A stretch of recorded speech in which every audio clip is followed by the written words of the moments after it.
Hi friends, welcome to Jignyasa Smart Entertainment. Today's story is about the magical Surahi that protected itself. In the old pink city of Jaipur, in a house with a yellow door and a courtyard full of potted plants, there lived a kind old woman named Savitri Nani. She had white hair tied in a neat bun, wire-framed glasses that always sat a little crooked on her nose, and hands that were rough and beautiful from years of working with clay. Every morning, she wheeled herself out to her sunny courtyard in her wheelchair, put on her old cotton apron, and began to make pots. Her house was full of pots, big round matkas for water, tiny diyas for Diwali, tall vases with painted peacocks, and flat plates with lotus flowers along the edges. But of all the pots in that house, there was one that was truly, deeply, wonderfully special. It sat on the highest shelf in the pottery room, wrapped in a piece of old orange silk. It was a tall, slim Surahi, a water pot with a long neck and a graceful handle. It was painted with orange marigolds and tiny gold paisleys, and at the bottom, in neat old letters, it said, Lakshmi Bai, 1823. Savitri Nani called it Rani, the queen. And Rani was, in fact, the queen of all pots. She was 200 years old. Nani's great-great-grandmother had made her with her own hands, in this very same courtyard, long before anyone alive today had been born. One afternoon, Nani's granddaughter Meenu came running in from school, her oil-shiny plaits flying behind her and her school bag bouncing on her back. Nani, Meenu shouted breathlessly, dropping her bag by the door. Your Surahi was on the television news last night. A big rich man from Dubai wants to buy it. They said he is offering 50 lakh rupees. 50 lakh, Nani. That is so many zeros I lost count. Savitri Nani did not look up from her clay. She turned the pot slowly in her hands and smiled. Let him want, she said simply. Rani is not for sale. She was never for sale. She is the last thing my great-great-grandmother's hands ever touched, and she will stay in this family as long as this family lives.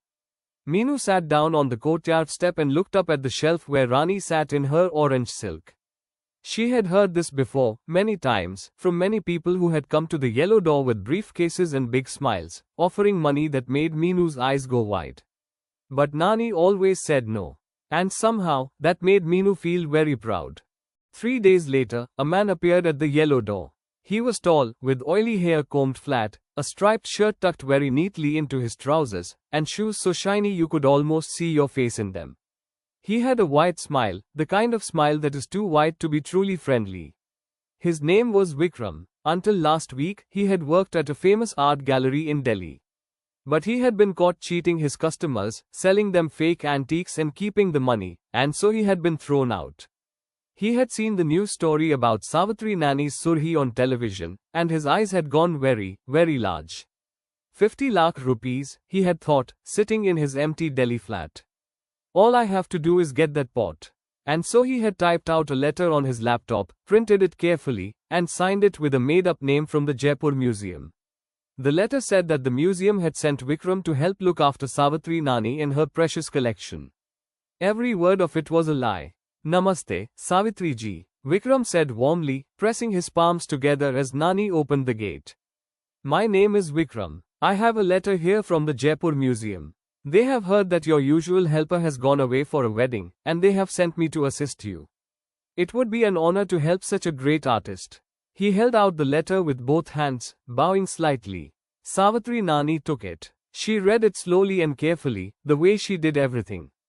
Her eyes moved from the top of the page to the bottom. Then she looked up at Vikram over her glasses. Something about him, she thought, was a little like a stray cat, too eager, too quick to please. But Rukmabai, her helper of 20 years, really had gone to her niece's wedding in Ajmer, and Nani's wrists had been aching from arthritis all week.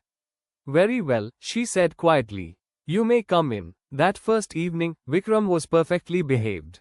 He swept the courtyard, made Nani's evening chai without being asked, and listened with great interest while she told him about the history of blue pottery.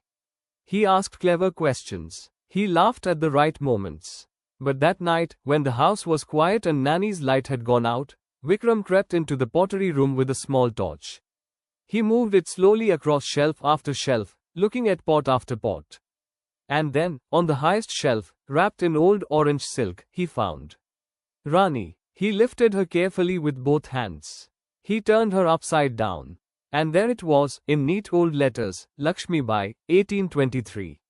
Tomorrow, he whispered to himself, setting Rani back very gently. Tomorrow I will take you, and by evening I will be a very rich man. He clicked off the torch and went back to bed, smiling at the ceiling. The next afternoon, Meenu arrived home from school to find Vikram standing at the gate, talking to Rukmabai. Rukmabai had come back a day early from Ajmer because she had felt uneasy leaving Nani alone with a stranger. Vikram was speaking to her in a smooth, friendly voice, telling her that Nani no longer needed her help and that she should go back to her own home. Meenu stopped dead on the pavement and listened. But I have worked for Savitri Bai for 20 years, Rukmabai was saying, her voice tight with hurt. She has never said anything like this to me herself. She asked me to handle it, Vikram said pleasantly. You know how these old ladies are, they find it difficult to say these things face to face. Please, do not make it harder. Meenu felt something go cold in her stomach. She pushed past Vikram without a word, went straight to Nani's room, and shut the door behind her. Nani, she said in a low voice, did you ask that man to send Rukmabai Buar away? Nani was sitting by the window, her clay-stained hands resting in her lap. She looked at Meenu for a long moment, and then, very slowly, she smiled. No, my darling, she said. I did not. And do you know what else? The phone number on that letter he brought, the Jaipur museum number, it was wrong. I checked it the very first evening. The museum has never heard of any Vikram. Meenu's mouth fell open. Then why did you let him in? Because, said Nani, I wanted to see exactly what he was planning. And now I know. Come, I want to show you something. She wheeled herself down the corridor and pushed open the pottery room door. Meenu stepped in behind her, and stopped. The room was completely full of surahis. On every shelf, on every table, on the windowsill, on a long mat spread across the floor, there they were. Tall, slim surahis, each with a long neck and a graceful handle, each painted with orange marigolds and tiny gold paisleys. Every single one had the words, Lakshmi Bai, 1823 on the bottom. Meenu counted quickly, there were 25 of them. And not one looked any different from Rani. Nani, Meenu whispered. You made copies. 24 copies, Nani said cheerfully. I have been very busy this week. I have made them exactly as Rani is, same shape, same paint, same mark on the bottom. I have been a potter for 60 years, Meenu. If anyone can copy a pot perfectly, it is me. And now I have mixed them all up together, and even I am going to pretend that I do not know which is which. She folded her hands in her lap and looked at Meenu with shining eyes. Let us see what Mr. Vikram does now, she said. Meenu looked at all the pots. She looked at her grandmother. And then she burst out laughing, a big, helpless, delighted laugh that she had to muffle with both hands so Vikram would not hear. The next morning, Vikram woke up early. His plan was simple, take Rani while Nani was still asleep, wrap her in a cloth bag, walk to the bus stand, and be in Delhi by evening. He dressed quietly, tiptoed down the corridor, and pushed open the pottery room door. He stopped. He blinked. He looked again. The room, which last night had held one Surahi on one high shelf, was now completely, bewilderingly, impossibly full of surahis. What? He breathed. What is this? He grabbed the nearest pot and flipped it upside down. Lakshmi Bai, 1823. He grabbed another. Lakshmi Bai, 1823. He grabbed a third, a fourth, a fifth. Every single one said the same thing. Every single one felt the same weight, had the same painted flowers, the same gold paisleys, the same graceful neck. He went around the room in a panic, picking up pot after pot, and they were all, every one, completely, perfectly identical. He was still standing in the middle of the room, holding two Shurahis and staring wildly around him, when he heard a sound in the doorway. He turned around. Meenu was standing there. Behind her was a policeman in uniform. And behind the policeman was Rukmabai, her arms folded and her expression deeply satisfied. This is him, Meenu said to the policeman, in the calm, clear voice of someone who has thought this through very carefully. His name is Vikram. He came here with a letter from the Jaipur museum, but the museum does not know who he is. I called them yesterday evening to check. He was also fired from his Delhi gallery for selling fake antiques. I found that in a news article online. He was planning to steal my grandmother's surhi and sell it. Vikram's face went the color of old ash. The two Shurahis slipped from his hands. They hit the floor and did not break, because Savitri Nani made very strong pots. The policeman stepped into the room.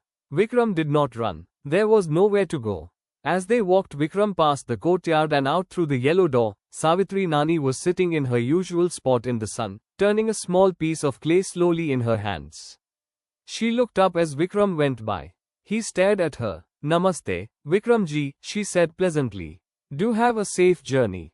Later that morning, when the courtyard was quiet again and Rukmabai had made everyone strong chai, Meenu sat beside Nani's wheelchair and looked at the pottery room, still full, from floor to ceiling, with 25 identical surhis.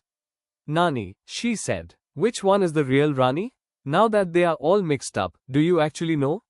Savitri Nani sipped her chai. She looked at the room. She looked at Meenu. She smiled a slow, warm, deeply mysterious smile. I am just a silly old woman in a wheelchair, she said. What would I know? Meenu stared at her. Nani, you do know, don't you? But Nani had already gone back to her clay, humming softly to herself, and she did not answer. And the 25 surhis sat on their shelves in the golden morning light, each one looking exactly as peaceful and exactly as royal as all the others.